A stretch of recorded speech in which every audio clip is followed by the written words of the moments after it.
Complement consists of a group of serum proteins that activates inflammation, destroys cells, and participates in opsonization. Complement can be activated by a number of different foreign molecules.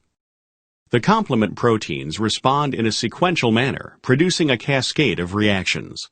The major components are C1 through C9, named in the order that they were discovered, not in the order in which they function.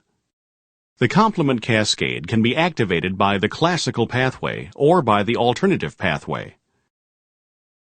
In the classical pathway, C1 becomes activated when it binds to an antigen-antibody complex.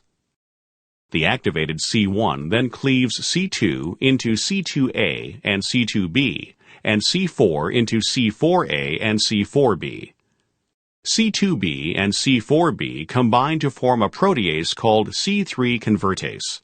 C3 convertase then cleaves C3 into C3A and C3B.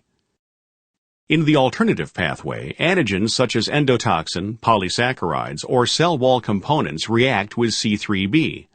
Small amounts of C3A and C3b are constantly being formed from C3, but without activation they are soon destroyed.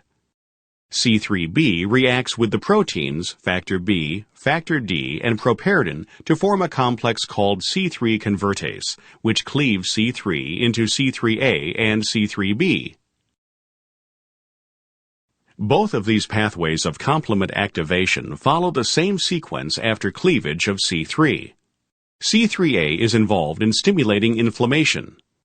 C3b reacts with other complement components to form C3 convertase, which forms more C3A and C3b. C3b also attaches to the surfaces of microorganisms. Phagocytes have a binding site for C3b. Therefore, microorganisms with C3b bound to their surfaces are more susceptible to phagocytosis. Coating of bacteria to make them more susceptible to phagocytosis is called opsonization. Addition of properdin to C3 convertase results in formation of C5 convertase, which cleaves C5 into C5A and C5B. C5A enhances inflammation and acts as a chemoattractant for phagocytes. C5b reacts with other complement components including C6, C7, C8, and C9 to form a membrane attack complex. This structure forms a hole in the cell membrane and causes cells to lyse.